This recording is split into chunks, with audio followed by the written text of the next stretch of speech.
السلام علیکم ورحمۃ اللہ وبرکاتہ۔ وعلیکم السلام ورحمۃ اللہ وبرکاتہ۔ نحمده ونصلی علی رسولہ الکریم، اما بعد فاعوذ باللہ من الشیطان الرجیم، بسم اللہ الرحمن الرحیم، رب اشرح لی صدری ویسر لی امری واحلل عقدۃ من لسانی یفقہوا قولی۔ یہ بتائیے کہ جادو کا شرک سے کیا تعلق ہے؟ ہم شرک کا باب پڑھ رہے تھے نا، تو اس کا ذیلی باب ہے جادو، کیا کنیکشن؟ یعنی جادو میں کچھ ایسے اعمال کیے جاتے ہیں جو شرک کے ضمن میں آتے ہیں، جس میں غیر اللہ سے مدد مانگی جاتی ہے، جیسے شیاطین وغیرہ، اور اللہ تعالیٰ کی صفت تصرف جو یعنی کہ اللہ تعالیٰ کی جو قدرت ہے، یہ طاقت ہے مختلف کاموں میں تصرف کی، وہ دوسروں سے منسوب کر دی جاتی۔ بعض اوقات جادوگر یہ بھی شو کرتے ہیں کہ وہ غیب کا علم جانتے ہیں، اپنے آپ کو نفع و نقصان کا مالک سمجھتے ہیں، یعنی دوسروں کو نفع یا نقصان پہنچانے کا دعویٰ کرتے ہیں کہ ہم جادو کے ذریعے کوئی چیز حاصل کر لیں گے یا پھر کسی کو کوئی نقصان دے سکیں گے، حالانکہ ایسا ممکن نہیں جب تک کہ اللہ تعالیٰ نہ چاہے۔ تو دراصل اس میں بہت سا عقیدے کا بگاڑ ہے۔ جادوگروں کے علاوہ اور کن کے پاس جانا شرک کا سبب بن سکتا ہے؟ کاہن کس کو کہتے ہیں؟ مثلا جو غیب کی خبریں دیتے ہیں، پیشن گوئیاں جو کر رہے ہوتے ہیں۔ پھر غیب کی خبریں دینے والوں میں کون کون شامل ہیں؟ نجومی کیا کرتے ہیں؟ وہ کس کے ذریعے خبریں پہنچاتے ہیں؟ ستاروں کو ذریعہ بناتے ہیں، ستاروں کی رفتار یا مختلف سٹارز یا جو سیارے ہوتے ہیں ان کے ذریعے، برج، وہ جو بروج، سورت بروج سے اس کی دلیل لیتے ہیں، حالانکہ اس میں تو کوئی ایسے ذکر نہیں۔ اور کون ہوتے ہیں جن کے پاس جا کر انسان شرک کا مرتکب ہوتا ہے؟ فال گیر، یعنی جو فال نکالتے ہیں۔ فال کے لیے کس چیز کو استعمال کیا جاتا ہے؟ پرندے، طوطا وغیرہ کو۔ اچھا، اور پامسٹ، یس، جو ہاتھ کی لکیریں دیکھتے ہیں۔ اس میں کیا برائی ہے؟ ہاتھ کی لکیریں دیکھنا تو ایک سائنس ہے، ایک علم ہے، ایک فن ہے، تو اس کا کیا تعلق ہے شرک سے؟ جی،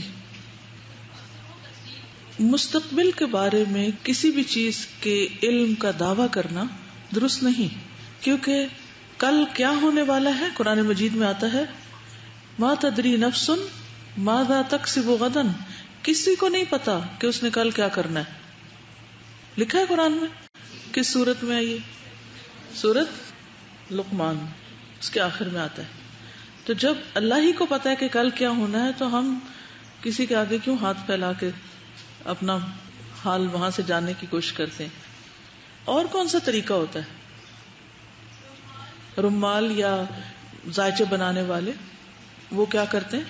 لکیریں کھینچ کے ڈبیاں بعض اوقات بناتے ہیں اور اس میں نشان لگاتے ہیں میرا خیال ہے، اور پھر جو آخر میں آ کے پتہ چلتا ہے کہ اگر ایک ڈبی خالی رہ گئی یا آڈ نمبر نکلا، اللہ عالم طریقہ کیا ہوتا ہے، لیکن اس سے بھی غیب کی خبر معلوم کرنا کہ یہ کام ہو یا نہ ہو، کرنا بہتر ہے یا نہیں کرنا چاہیے۔ اور کارڈز کے ذریعے اور کیا کرتے ہیں؟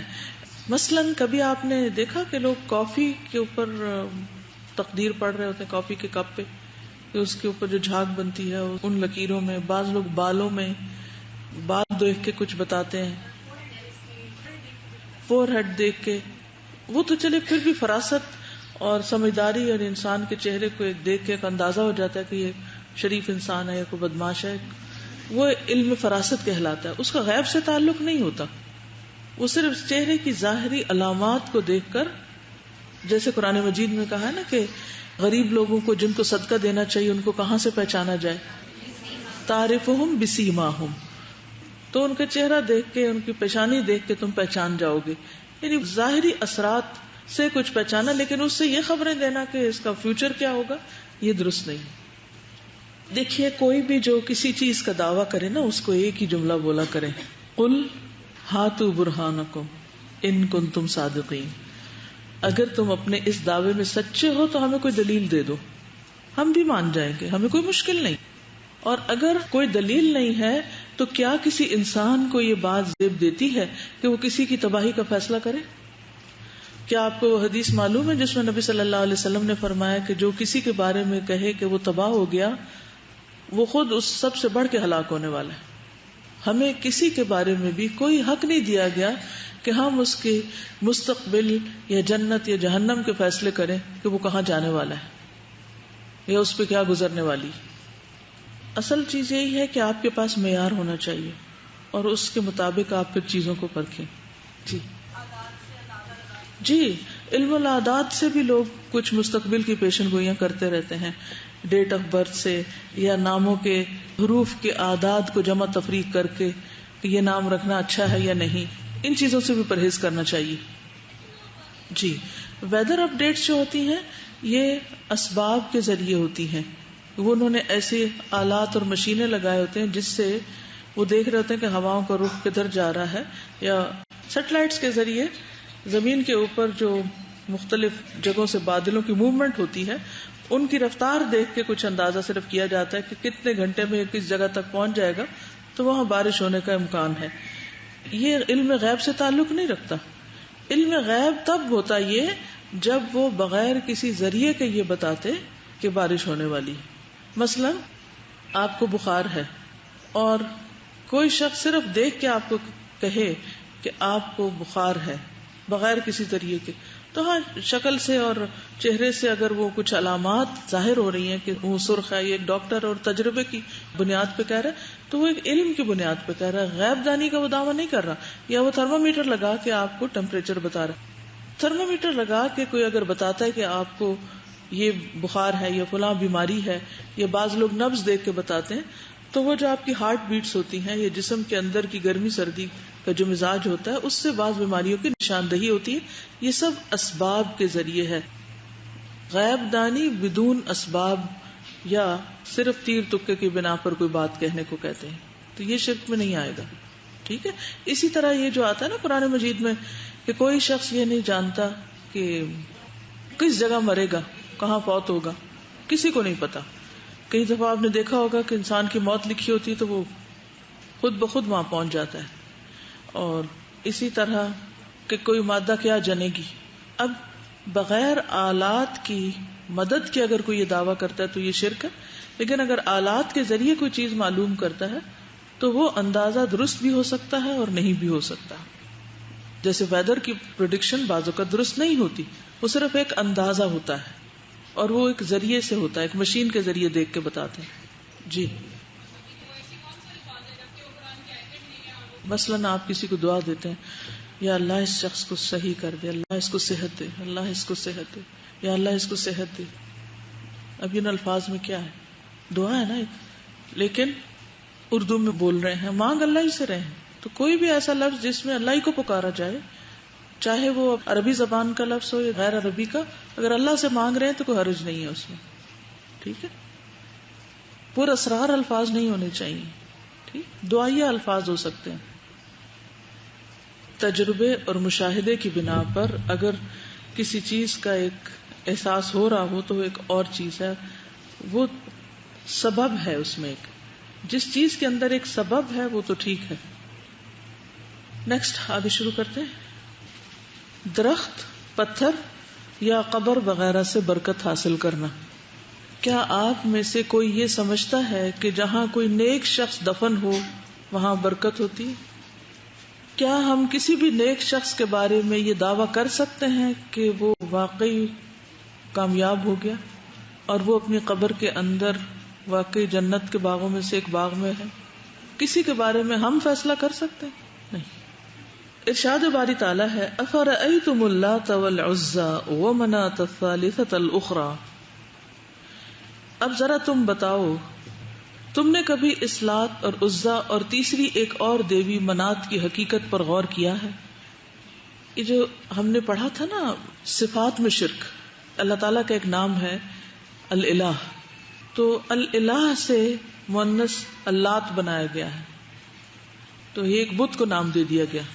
پھر العزا جو ہے یہ العزیز جو صفت ہے اللہ کی اس سے مشابہ.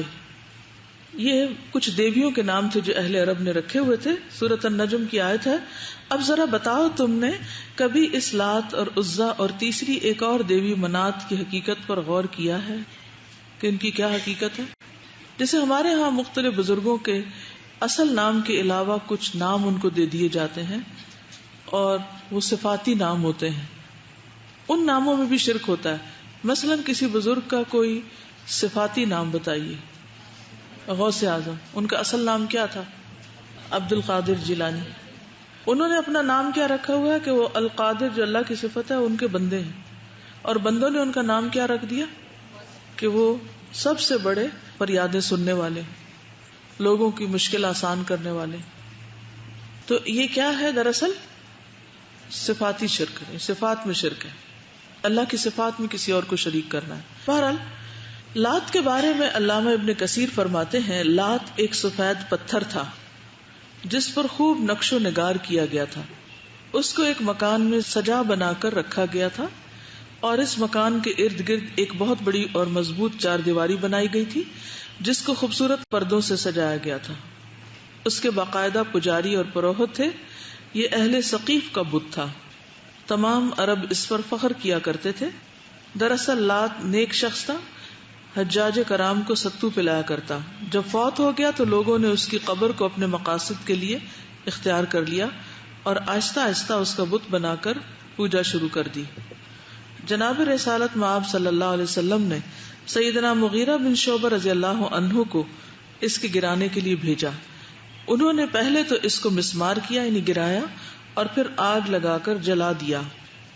جس طرح بنو ثقیف نے پتھر اور قبر دونوں کی الوہیت کو مد نظر رکھتے ہوئے ان کی عبادت شروع کر دی تھی، یعنی پتھر اور قبر کو الہ بنا رکھا تھا. اسی طرح آج کل لوگ قبروں پر بڑے بڑے کتبے اور اونچی قبریں بھی بنا لیتے ہیں اور وہاں عبادت شروع کر دیتے ہیں. اور جیسے یہ انہوں نے کیا ہوا تھا نا کہ اس کو سجایا ہوا تھا اور پھر پردے لٹکائے ہوئے تھے اور بہت اہتمام کیا ہوا تھا اور لوگ اس سے بہت محبت کرتے تھے اس جگہ سے. پھر اسی طرح العزا کے بارے میں علامہ ابن جریر یوں لکھتے ہیں، عزا ایک درخت تھا جس کو چار دیواری میں گھیر لیا گیا تھا. اس کو بہت خوبصورت پردوں سے مزین کیا گیا تھا. یہ درخت مکہ مکرمہ اور طائف کے درمیان ایک واد نخلا میں تھا. قریش مکہ اس درخت کی بے انتہا عزت اور توقیر کرتے تھے.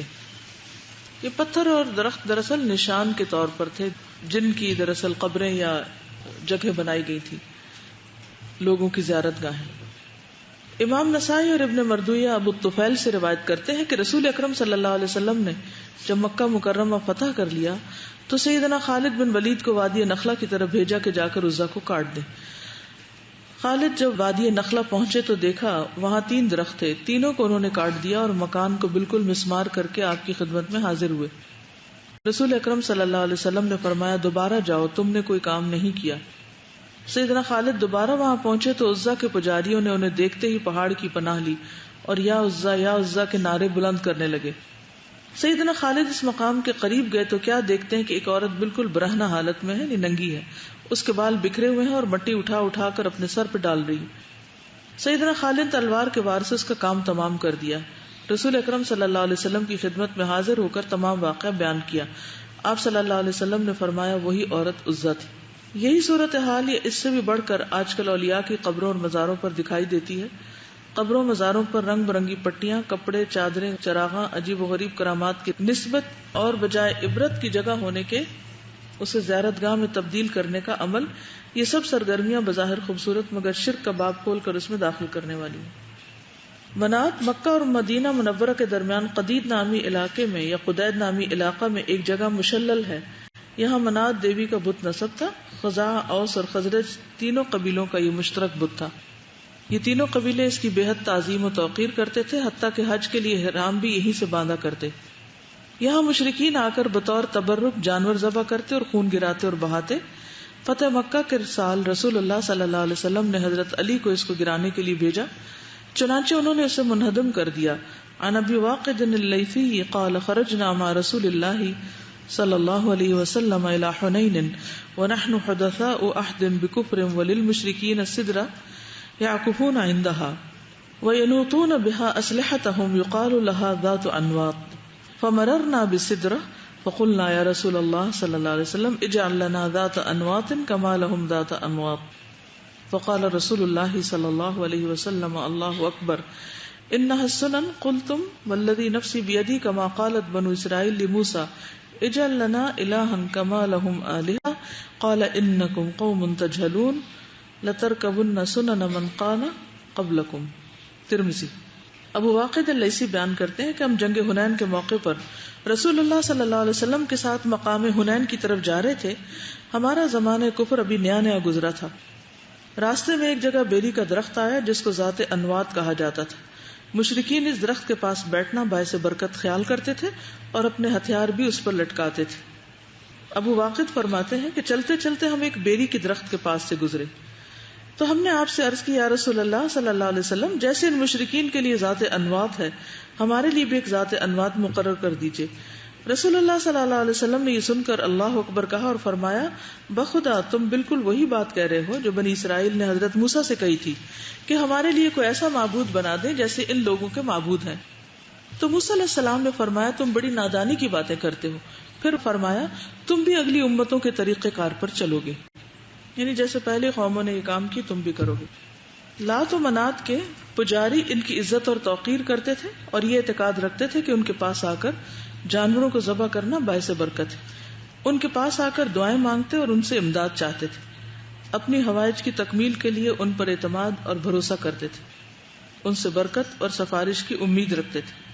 کیا صالحین کی قبروں پر جا کر تبرک حاصل کرنا جس طرح کے لات و منات کے پجاری کرتے تھے، درختوں اور پتھروں سے برکت حاصل کرنا جیسے عزا اور منات کے پرستاروں کا شیوا تھا، یکساں نوعیت کا شرک نہیں. جو شخص اس دور میں آج کل میں صالحین کی قبروں سے اسی طرح کی توقعات رکھتا ہے یا کسی درخت اور پتھر کی توقیر کرتا ہے یعنی عزت کرتا ہے، ان سے مدد کا طالب ہوتا ہے، وہ بھی گویا مشرکین عرب کا سا عمل کرتا ہے. چنانچہ شجر و حجر یا کسی قبر سے تبرک حاصل کرنے کی نسبت سے دل کو ان کی طرف جھکانا شرک فی العبادات کے زمرے میں آ جاتا ہے جس سے اپنے آپ کو بچانا ضروری ہے. تو خلاصہ کیا ہے؟ جس چیز میں برکت اللہ رسول نے نہیں بتائی اس چیز کو باعث برکت سمجھنا کیا ہے؟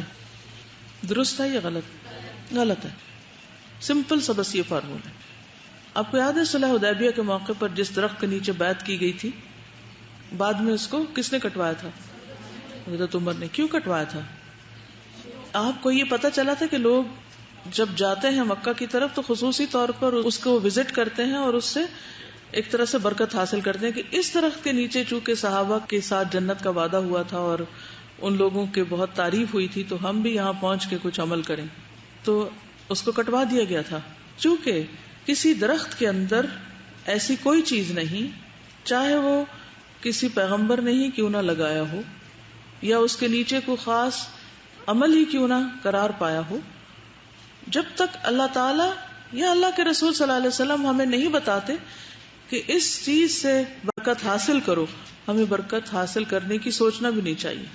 اسی طرح کیا کسی کی قبر پر جا کر آپ نے یہ بات فرمائی تھی کہ یہاں شہید دفن ہے؟ مثلا آپ بقیع میں بھی جاتے تھے یا شہدائے احد بھی مدینہ سے بہت قریب تھے. کیا کبھی آپ نے صحابہ کو یہ تعلیم دی کہیں بھی کہ جاؤ اور ان اہل قبور یا ان قبروں سے برکت حاصل کرو؟ اگر کوئی ایسی دلیل ملتی ہے تو ہمیں بھی یہ سوچ رکھنی چاہیے، اور اگر دلیل نہیں تو ہم خود سے ایسی چیزیں ایجاد نہیں کر سکتے. سمپل سی بات ہے. دوسری بات یہ کہ یہ طریقہ مشابہت رکھتا ہے کس سے؟ مشرکین عرب کے عمل سے. وہ اس طرح کے کام کرتے تھے. اب ایک جاہلی دور ہے اور ایک نبی صلی اللہ علیہ وسلم کا دور اسلام ہے جس میں روشنی آئی. جہاں طاغوت کی آیت آتی ہے نا، وہاں آپ نے دیکھا کہ اس کے بعد کیا آتا ہے؟ اللہ ولی الذین آمنوا یخرجہم من الظلمات الی النور والذین کفروا اولیاؤہم الطاغوت یخرجونہم من النور الی الظلمات. بالکل اپوزٹ کام ہوتا ہے. تو ہمیں دور جاہلیت کے جن اعمال سے، اندھیروں سے اللہ کے رسول صلی اللہ علیہ وسلم نے نکالا کہ جو لات عزا منات کے پجاری کرتے تھے، ہمیں ان چیزوں سے روکا گیا. اور آج ہم آپ کی امت میں ہوتے ہوئے وہی کام پھر شروع کر دیں کہ ان چیزوں کو بابرکت سمجھنا شروع کر دیں یا ان سے برکت حاصل کرنا شروع کر دیں. تو یہ درست نہ ہوگا. اس پر عام طور پر لوگ دلیل لیتے ہیں حضرت زکریا علیہ السلام کی کہ حضرت مریم کو جہاں سے پھل مل رہے تھے اور ان کے پاس رزق آتا تھا تو انہوں نے وہاں جا کر دعا کی تھی. کہاں وہ دعا کر رہے تھے؟ ہنالک دعا زکریا ربہ. لوگ عام طور پہ یہ سمجھتے ہیں نا کہ چونکہ ان لوگوں کی بڑی دعائیں قبول ہوتی تھی تو ہم ان کی قبر کے پاس جا کر اللہ سے دعا کرتے ہیں یا پھر ان سے کہتے ہیں یا یہ بڑی بابرکت جگہ ہے یہاں کھڑے ہو کے دعا کرتے ہیں. تو ان دو واقعات میں کیا فرق ہے؟ حضرت زکریا کہاں کھڑے تھے؟ محراب میں کھڑے تھے، یعنی مسجد میں کھڑے تھے. کیا وہ حضرت مریم کے کمرے میں کھڑے تھے؟ حضرت مریم کے پاس بیٹھ کے دعا کر رہے تھے یا ان سے کوئی برکت حاصل کر رہے تھے؟ پھر کس کو پکار رہے تھے؟ ہنالک دعا زکریا ربہ. کیا پکارا؟ قال ربی ہب لی من لدنک ذریۃ طیبہ. فرق ہے نا دونوں چیزوں میں. اب ہنالک جو ہے اس کا مطلب یہ ہے کہ انہوں نے جب ایک اپرچونٹی دیکھی کہ ایک خاتون کی دعا قبول ہو رہی ہے تو میں بھی کیوں نہ مانگوں. تو دیر نہیں لگائی، وہی مانگ، دیر اینڈ دین ہم جو کہتے ہیں نا، دیر اینڈ دین انہوں نے بھی دعا مانگ لی. کیونکہ جب انسان کوئی ایسی کرامت دیکھتا ہے یا کوئی معجزہ دیکھتا ہے تو اس کے دل کا حال کیا ہوتا ہے؟ وہی ہوتا ہے جو اس کو دیکھنے سے پہلے ہوتا ہے. ایک یقین کی کیفیت میں اضافہ ہوتا ہے نا. تو جو دعا جتنے زیادہ یقین کے ساتھ مانگی جائے گی اس کی قبولیت کے چانسز اور زیادہ ہو جائیں گے، کیونکہ ہمیں یہی سکھایا گیا ہے کہ دعا جب مانگو تو یقین کے ساتھ مانگو. پھر کیا حضرت مریم فوت ہو چکی تھی اس وقت؟ نہیں. پھر اگر یہ کہا بھی جائے کہ جی وہ کمرے کے ساتھ ہی تھی وہ جگہ، تو اس جگہ کی برکت کس وجہ سے تھی؟ اگر کہیں بھی تو کہ جگہ بابرکت تھی، کیونکہ کچھ جگہوں کو اللہ نے بابرکت بھی بنایا ہے. قرآن مجید میں آتا ہے کون سی جگہ بابرکت؟ سبحان الذی اسری بعبدہ لیلا من المسجد الحرام الى المسجد الاقصى الذی بارکنا حولہ. اس کے آس پاس کی جگہ کو ہم نے برکت دی. گویا مسجد کیسی جگہ ہے؟ بابرکت. آپ کو دعا کرنی ہے مسجد چلے جائیں، حرم چلے جائیں، مسجد میں بیٹھ کے اللہ کو پکاریں. تو مسجد اقصی میں آپ گئے اور مسجد اقصی کا آس پاس کا علاقہ بھی بابرکت ہے، جیسے بیت اللہ کے آس پاس کا علاقہ بابرکت ہے. لیکن کیا ہمیں کبھی یہ سکھایا گیا کہ ہم بیت اللہ کی برکت حاصل کریں؟ کیا کہا گیا؟ کہ وہاں عبادت کا ثواب بڑھ جاتا ہے. کتنا زیادہ ہو جاتا ہے حرم میں نماز پڑھنے کا؟ برکت کا لفظی معنی کیا ہے؟ زیادہ ہونا، بڑھوتری ہونا. تو گویا وہاں عبادت کا ثواب بڑھ گیا، دعاؤں کی قبولیت کے چانسز بڑھ گئے، کیونکہ نبی صلی اللہ علیہ وسلم نے جو بیت اللہ کے پاس دعا مانگنے اور پھر حجر کے اندر اور پھر ملتزم ان ساری جگہوں کی نشاندہی بھی کر دی نا. یہ قبولیت کے مقامات ہیں. تو جن مقامات کی آپ نے خود نشاندہی کر دی ہے وہ تو ہم لے لیں گے ایز اٹ از، اور جن چیزوں کے بارے میں بتایا نہیں ہے خود سے ہم ان کے بارے میں کوئی ایسی سوچ نہیں رکھیں گے، اس سے دور ہی رہیں گے. اسی میں احتیاط ہے. ٹھیک ہے. اب آپ دیکھیے کہ اگر مسجد اقصی کے اندر اور اس کے آس پاس برکت ہے تو اس کا کیا معنی ہے؟ وہاں بھی ایک نماز کا ثواب کتنا ہوتا ہے؟ بڑھنے کا معنی نا، برکت بڑھتی ہیں چیزیں، ثواب بڑھتا ہے. ٹھیک ہے. ایک نماز کتنی نمازوں کا؟ 500. اب آپ دیکھیے نبی صلی اللہ علیہ وسلم نے مدینہ کے لیے بھی برکت کی دعا کی تھی نا کہ اللہم بارک فی مدنا وسعنا، اپنے پیمانوں میں برکت کی دعا کی تھی، پھلوں میں برکت کی دعا کی تھی. تو کس سے کی تھی؟ اگر ہم یہ کہتے ہیں کہ یا اللہ تو ہمارے مال اولاد میں برکت دے تو اس کا کیا مطلب ہوتا ہے؟ ان میں برکت کی دعا کر رہے ہیں، نہ کہ ان سے برکت حاصل کرنے کی دعا کر رہے ہیں. ٹھیک ہے نا. کسی چیز میں برکت ہونا اور کسی چیز سے برکت لینا یا کسی چیز سے برکت مانگنا، یہ دو مختلف چیزیں ہیں. اللہ تعالیٰ تو کہیں بھی برکت ڈال سکتے لیکن بندے نہیں. اچھا، اب برکت کا معنی ہم لوگ کیا لیتے ہیں؟ پھر اس جگہ پہ سجدے کرنے لگتے ہیں، پھر اس جگہ پر ہاتھ پھیرنے لگتے ہیں، پھر اس جگہ پر کپڑے پھیرنے لگتے ہیں، پھر کپڑے چڑھانے لگتے ہیں، پھر مختلف قسم کے کام شروع کر دیتے ہیں. اگر کوئی جگہ کے بارے میں پتہ بھی چلتا ہے کہ بابرکت ہے تو وہاں کرنا کیا چاہیے؟ یعنی اس جگہ کو خدا بنا لینا چاہیے کہ یہ ہمیں دے رہی ہے کوئی چیز، یہاں سے نکل رہی ہے، اس کے ہاتھ میں کوئی چیز آ گئی ہے. کیا سمجھنا چاہیے؟ کیونکہ یہ کانسیپٹ بھی درست ہونا ضروری ہے نا.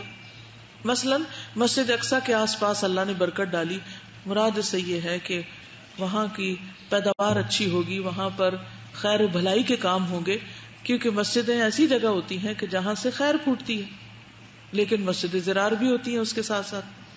تو بہت سی چیزیں نیتوں کے ساتھ بھی ہوتی. قبر پرستی. جب اسلام میں بدعات کا رواج ہوا تو مسلمانوں نے یہود و نصارہ کی نقل میں قبروں کو پختہ کیا، ان پر عمارتیں بنائی اور ان کی پرستش شروع کر دی.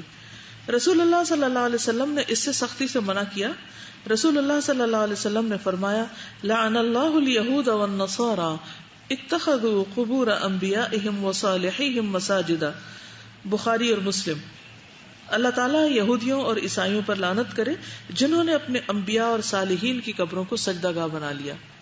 نبی اکرم صلی اللہ علیہ وسلم کی ازواج مطہرات میں سے بعض یعنی ام سلمہ اور ام حبیبہ نے آپ سے حبشہ میں ایک گرجے کا ذکر کیا، یعنی چرچ جس کا نام ماریا تھا، اور کہا اس میں تصویریں بھی تھیں. تو آپ نے فرمایا یہ ایسے لوگ ہیں جب ان میں کوئی نیک آدمی فوت ہو جاتا تھا تو اس کی قبر پر سجدہ گاہ بنا لیتے، یعنی مسجد بنا لیتے، پھر اس میں تصویریں بناتے. یہ لوگ اللہ کے ہاں سب سے بدتر مخلوق ہیں جو قبر کے اوپر مسجد بنا لیتے ہیں. جندب بن عبداللہ فرماتے ہیں رسول اللہ صلی اللہ علیہ وسلم نے اپنی وفات سے 5 دن پہلے فرمایا الا فلا تتخذوا القبور مساجدا فانی انہاکم عن ذلک. مسلم. ترجمہ: خبردار تم قبروں کو سجدہ گاہ نہ بنانا، میں تمہیں اس سے منع کرتا ہوں. یعنی قبرستان کے اندر نماز نہیں پڑھنی چاہیے. ان تمام احادیث سے واضح ہوا کہ انبیاء اور نیک لوگوں کی قبروں کو سجدہ گاہ نہیں بنانا چاہیے اور نہ ان پر کسی قسم کی عمارت قائم کرنی چاہیے. جابر فرماتے ہیں نہا رسول اللہ صلی اللہ علیہ وسلم ان یجسس القبر وان یقعد علیہ وان یبنى علیہ. مسلم. رسول اللہ صلی اللہ علیہ وسلم نے قبر کو پختہ بنانے، قبر پر بیٹھنے اور قبر پر عمارت بنانے سے منع کیا ہے. ابھی ایک صحیح حدیث ہے. کیا چیزیں منع ہے؟ پکی کرنا، قبر پر بیٹھنا اور قبر پر کوئی بلڈنگ یا عمارت یا کوئی مسجد یا کوئی بھی چیز بنانا. اتنی واضح احادیث کے باوجود مسلمانوں میں قبروں پر عمارتیں بنانے کا سلسلہ جاری ہے. امام ابو حنیفہ کے شاگرد امام محمد فرماتے ہیں ہم ناپسند کرتے ہیں کہ قبر پکی بنائی جائے یا اس کو لیپ کیا جائے یا اس کے پاس مسجد بنائی جائے یا کوئی نشانی رکھی جائے یا اس پہ کتبہ لگایا جائے.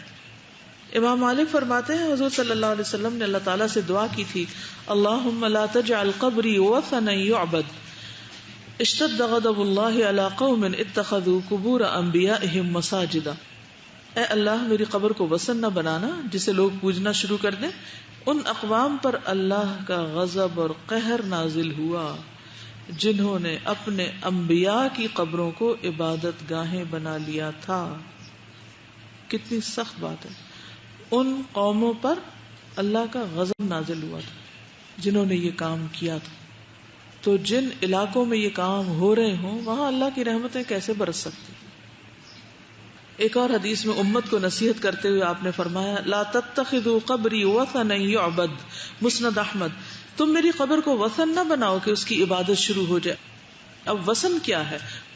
قرآن مجید میں یہ لفظ آتا ہے، اس کی جمع آتی ہے کیا؟ اوثان. اوثان وثن کیا معنی ہوتا ہے؟ بت. ٹھیک ہے، لیکن مورتی اور وثن میں فرق ہوتا ہے. ٹھیک ہے، ایک ہوتی ہے مورتیاں. مورتی کیا ہوتی ہے؟ جو کسی انسانی شکل میں کوئی یا کسی جانور کی شکل کا کوئی اسٹیچو بنانا. لیکن وثن جو ہوتا ہے ضروری نہیں کہ جاندار کا ہو.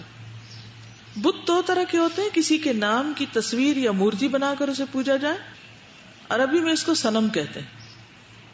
اور اگر کسی جگہ درخت، پتھر، لکڑی یا کاغذ کو کسی کے نام کا مقرر کر کے پوجا جائے اسے وثن کہتے ہیں.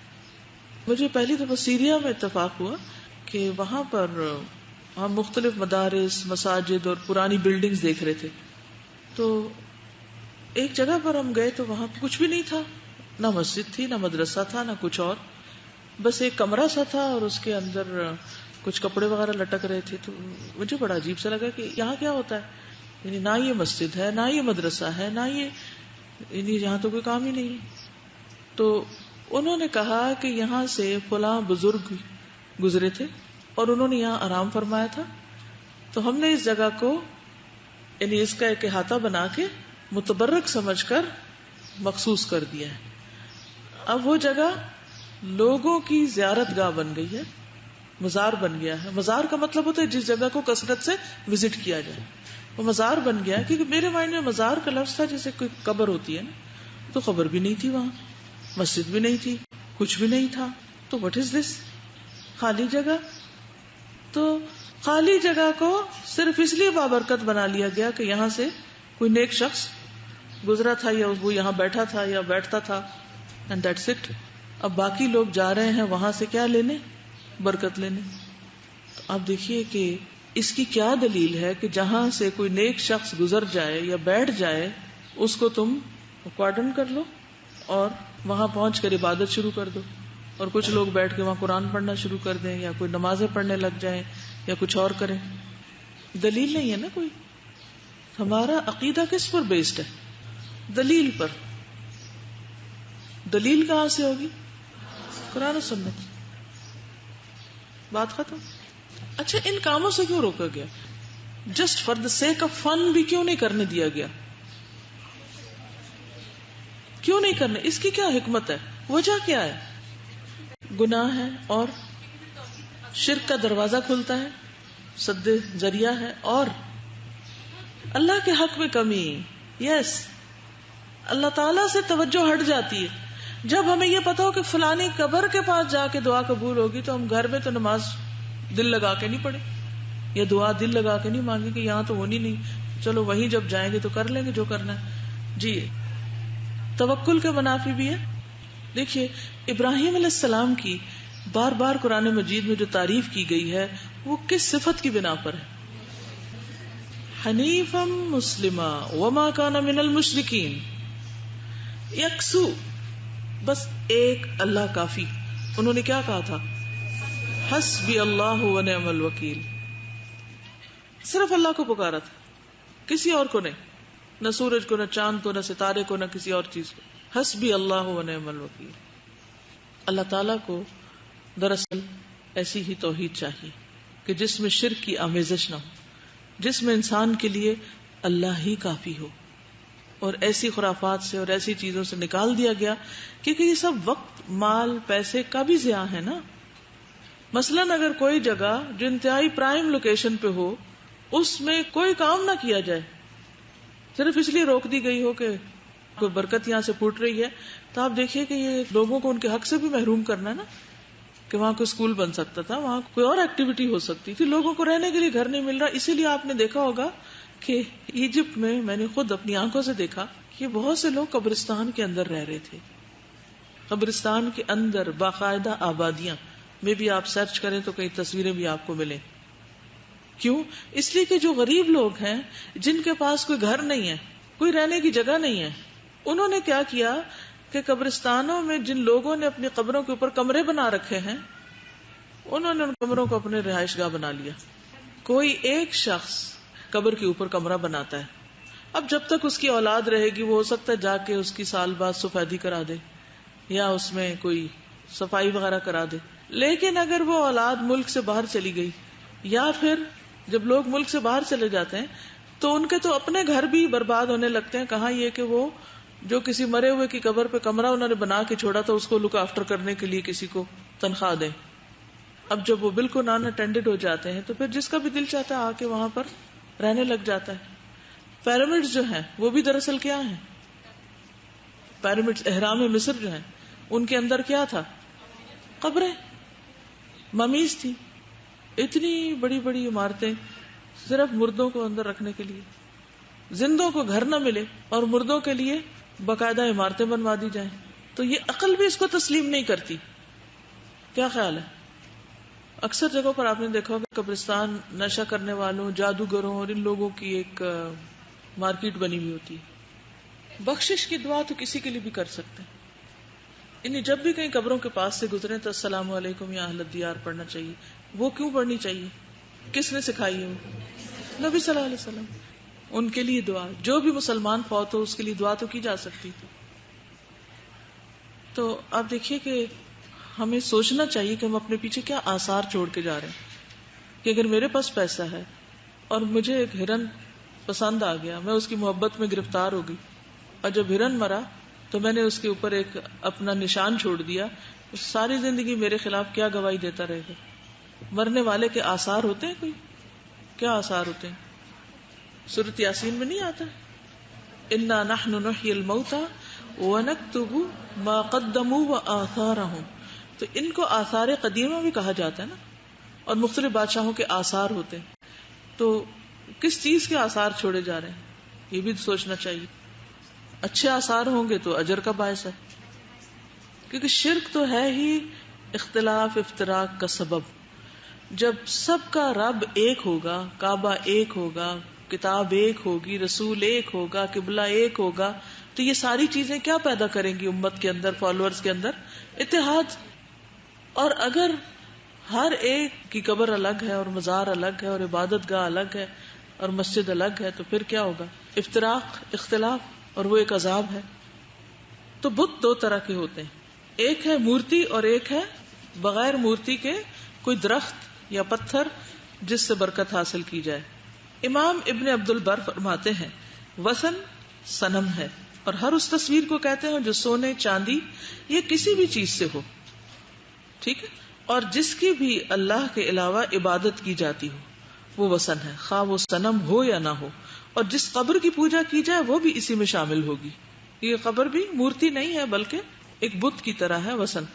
شیخ الاسلام ابن تیمیہ فرماتے ہیں رسول اللہ صلی اللہ علیہ وسلم کے زیر نظر دعائیہ جملے میں لوگوں کو روکا گیا ہے کہ وہ آپ کی قبر پر حاضری دے کر طرح طرح کی بدعات اور شرکیہ اعمال میں نہ پھنس جائیں، کیونکہ جو شخص ایسی جگہ پر جاتا ہے جہاں جانے کا شارع نے حکم نہیں دیا، یعنی خدا رسول نے، وہاں جا کر اللہ تعالیٰ سے خیر و برکت کا طالب ہو، یا نماز پڑھے یا دعا کرے یا قرآن کریم کی تلاوت کرے یا کسی قسم کا ذکر الہی کرے یا کوئی اور عمل صالح کرے، تو شریعت مطہرہ اسے باطل اور معصیت قرار دیتی.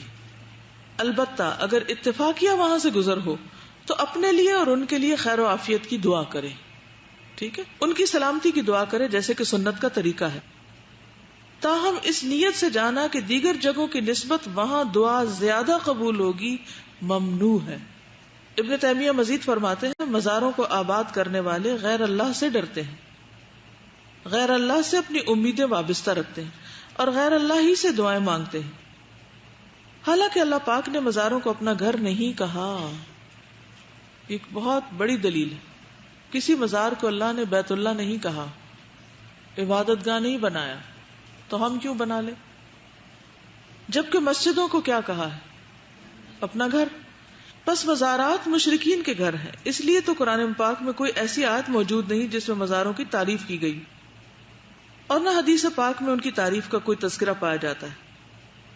صحیح حدیث میں ارشاد نبوی صلی اللہ علیہ وسلم ہے ہم سے پہلے لوگ قبروں پر مسجدیں بناتے تھے، میں تم کو پورے زور کے ساتھ اس سے روکتا ہوں.